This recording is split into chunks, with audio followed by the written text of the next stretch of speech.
नव प्रभात की बेला लाए फिर से नई उमंग, परमात्म रंग संग यहाँ सजेंगे जीवन के सब रंग, सब रंग, सब रंग।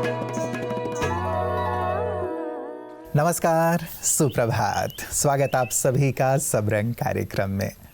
मित्रों, कहते हैं कि कामयाब होने के लिए व्यक्ति को अकेले ही आगे बढ़ना पड़ता है।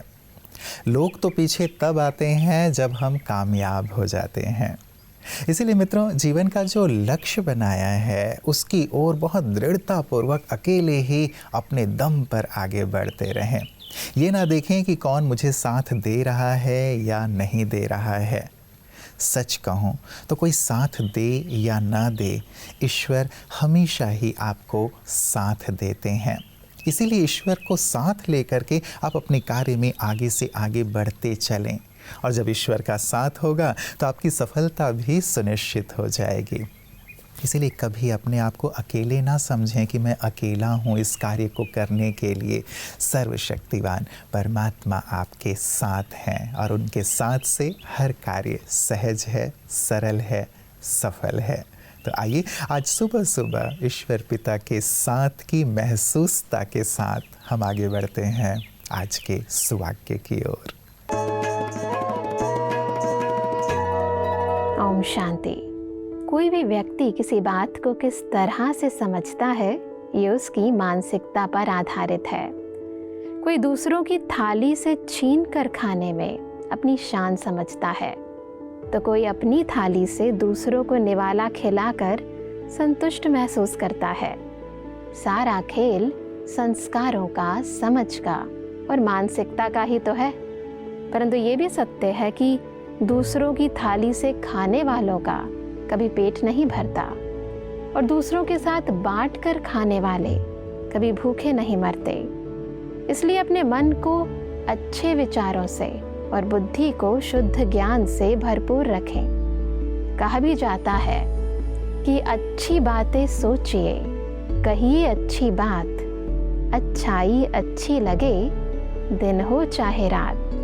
तो अच्छे बनिए, सच्चे बनिए और अच्छाई की सुगंध बिखेरिए। ओम शांति।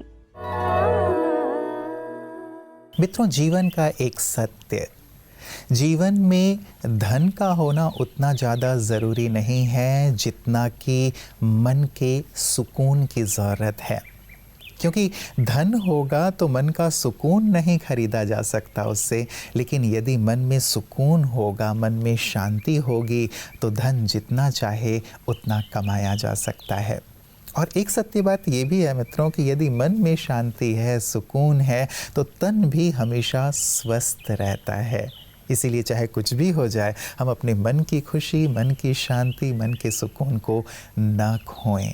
तो आइए मन की खुशी के साथ चलते हैं, तन की तंदुरुस्ती की भी कुछ बात करते हैं। आपकी सेहत आपके हाथ में। ओम शांति फ्रेंड्स।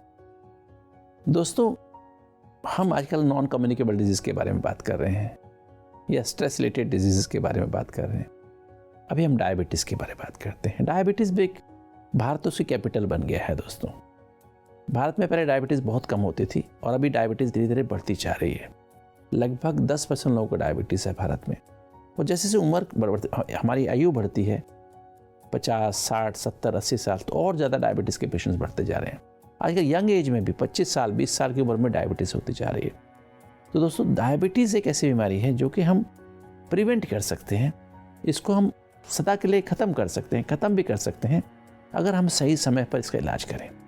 डायबिटीज़ खाली अपने ये नहीं कि हमें शुगर बढ़ गई है, नहीं, ये नहीं कि हमें डायबिटीज़ से शुगर हमें कंट्रोल कर। शुगर जब बढ़ रही है तो हमें बॉडी की हर सेल 80,000 अरब कोशिकाओं को डैमेज कर रही है, बॉडी के हर ऑर्गन को डैमेज कर रही है। और हमें ध्यान रखना है, अगर हम डायबिटीज़ ठीक टाइम पे कंट्रोल करते हैं तो हम बहुत सारी प्रॉब्लम से बच जाते हैं। हमारे हार्ट को डैमेज करती है, हमारी आर्टरीज में इतने लंबे लंबे ब्लॉक्स हो जाते हैं, डिफ्यूज डिजीज़ हो जाती है, और हार्ट अटैक भी साइलेंट आते हैं, पता ही नहीं लगता है। डायबिटीज़ में हार्ट अटैक है उसका पता ही नहीं लगेगा, बहुत टाइम तो ऐसा होगा। दूसरा, ब्रेन में स्ट्रोक बहुत ज़्यादा चांसेस बढ़ जाते हैं, आँखें हमारी ख़राब होने लगती हैं, रेटिना ख़राब हो जाता है, दिखाई देना बंद हो जाता है। और डायबिटीज़ होने से फिर बाद में ब्लड प्रेशर भी हो जाता है। तो हमें दोस्तों ध्यान रखना है कि डायबिटीज़ एक ऐसी बीमारी है, आपका शुगर जो है आप बीच में चेक, अगर आप 30 साल की उम्र हो गई आप ज़रूर अपना चेक करा लें। शुगर आपके खाली पेट 106 से कम होनी चाहिए और खाने के बाद 140 से कम होनी चाहिए। और जब भी डायबिटीज़ शुरू हो, और हम इसका ध्यान रखें, अगले एपिसोड में इसमें बात करेंगे कि कैसे हम डायबिटीज़ को कंट्रोल करें, और अगर आपको डायबिटीज़ है तो आप कैसे उसको ट्रीट करें। ओम शांति। मित्रों, जीवन का एक सत्य ये भी है कि यहाँ सबको सब कुछ नहीं मिलता। यदि इस सत्य को हम स्वीकार कर लेते हैं तो मन खुश रहता है, शांत रहता है।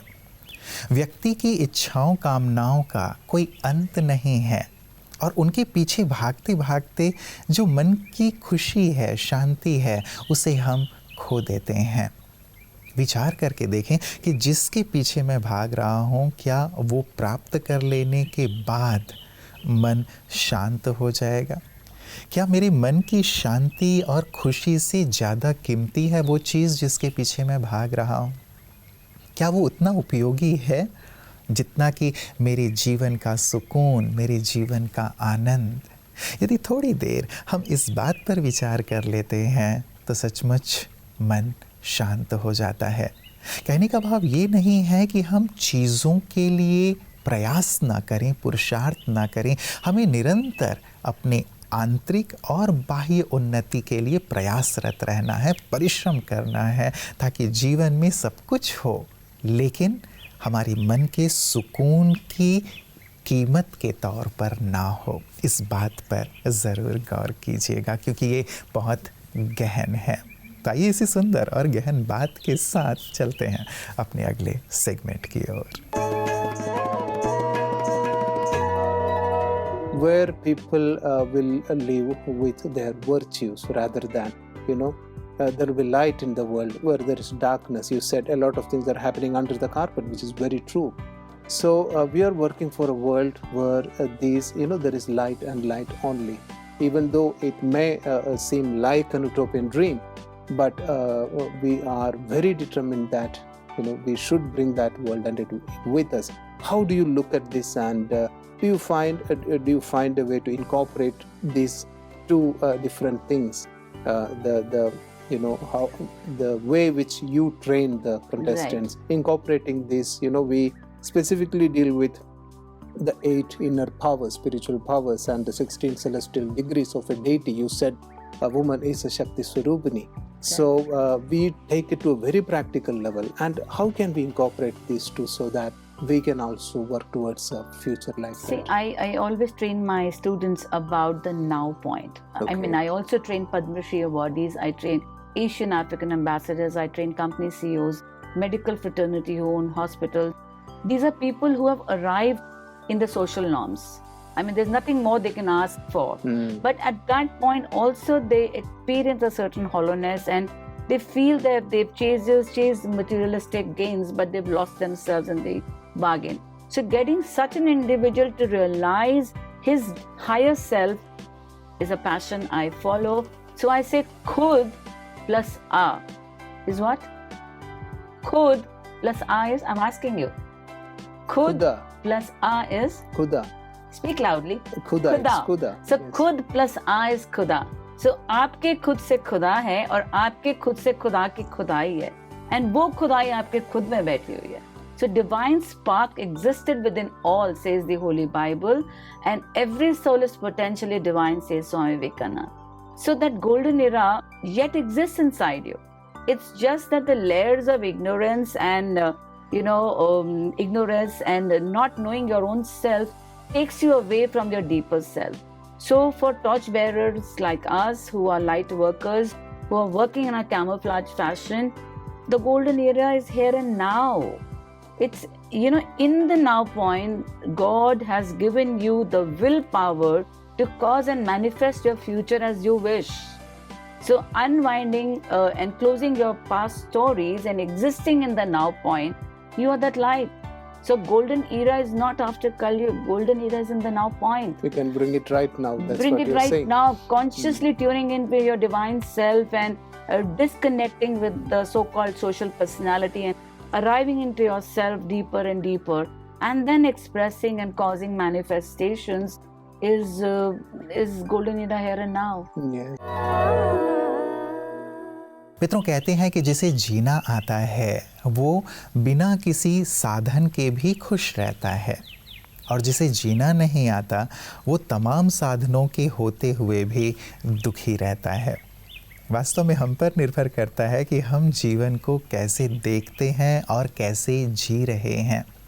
बाह्य जो सुख सुविधाओं के साधन हैं वो वास्तव में सच्चा सुकून या शांति प्रदान नहीं करते।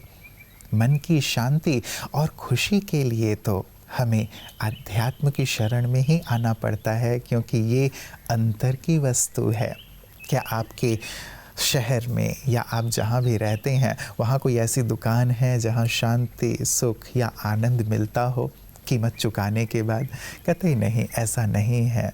जब हम खुद के साथ बैठते हैं, ईश्वर के साथ बैठते हैं, उनके साथ बैठकर वार्तालाप करते हैं, अपने मन के तार ईश्वर से जोड़ते हैं, तो सचमुच जीवन सुकून से भर जाता है। और यही जीवन जीने का सही तरीका है। अंतर को प्रकाशित करके बाह्य जगत को प्रकाशित करना, या अंतर संपन्न होकर के बाह्य जगत में संपन्नता को अर्जित करना, यही तो अध्यात्म सिखाता है। और यही सुंदर कला ब्रह्म कुमारियाँ भी सभी को सिखा रही हैं। आइए देखें पीस न्यूज़ हाइलाइट्स में। वर्तमान समय अपने मानसिक स्वास्थ्य को बनाए रखना बहुत जरूरी है, क्योंकि अधिकतर बीमारियों की उत्पत्ति हमारे कमजोर मन से होती है। इसी उपलक्ष्य पर दिल्ली के लोधी रोड में स्थित विश्व मानसिक स्वास्थ्य दिवस के अवसर पर बेनेट विश्वविद्यालय the times of India group में शिक्षकों के लिए success will starts with mental wellness विषय पर आयोजित एक संगोष्ठी रखी गई, जिसमें मुख्य रूप से क्षेत्रीय संयोजक एवं वैज्ञानिक राजयोगी बी के पीयूष भाई जी ने इस विषय पर प्रकाश डाला। The less you talk, the more you will listen to अपनों कॉलेज। जितना आप कम बोलेंगे, लोग आपको उतना ही ज्यादा सुनना चाहेंगे। सिंपल सी बात। इस मौके पर प्रमोटर सुश्री रेवती जैन जी, समकुलपति डॉक्टर अजीत अब्राहम जी एवं उपाध्यक्ष सुश्री प्रीति शाह जी से भी शिष्टाचार भेंट हुई। कार्यक्रम में प्रश्नोत्तर के सत्र भी हुए। तत्पश्चात सभी को तनाव मुक्त एवं खुशहाल जीवन के लिए विभिन्न एक्टिविटीज भी कराई गई। अंत में मन की एकाग्रता को बढ़ाने हेतु राजयोग मेडिटेशन का अभ्यास भी करवाया गया।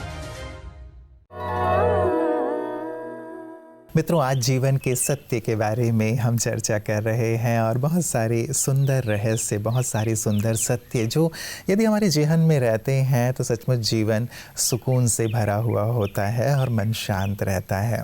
उन्हीं में से एक बात, किसी ने बहुत प्यारी सी बात कही कि जीवन म्यूज़िक प्लेयर नहीं है जिसमें आप अपना मनपसंद गाना सुन सकें, बल्कि जीवन रेडियो की तरह है जिसमें जो गाना बज रहा है आपको उसी का आनंद लेना है।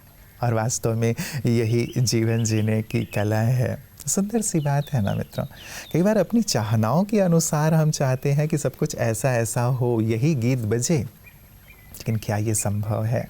क्यों ना जो गीत बज रहा है, जो चल रहा है, उसका हम आनंद लेना सीख जाएं, क्योंकि संसार में हमारे आसपास सब अलग अलग स्वभाव, संस्कार, व्यवहार के हैं।